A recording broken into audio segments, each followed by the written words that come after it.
Alright, these are the creative documents on my mobile app. Okay, so they're much, but in this sample, and each of them has some context inside. So let me work with the first one. So I'll tap on it to open, hit the edit button.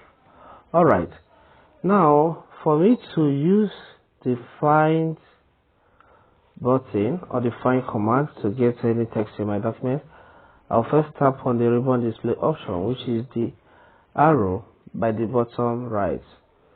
Okay, then as it opens, I'll go down, scroll down. Okay, you can see a command named find. So I'll tap on it. Now a space is opened for me to search anything anytime I want to get to in this document. So let's assume I want to search a word named corner. I use corner in this text, in this document. So I want to get to it. I tap on inside the find. Then I will type the name of the word I want to get to. Okay, you see, it has started showing me the places corner appear.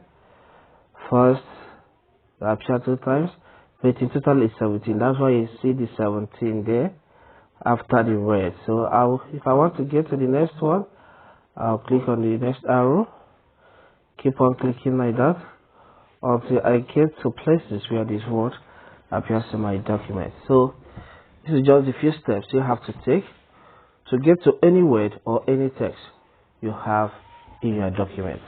I hope this helps.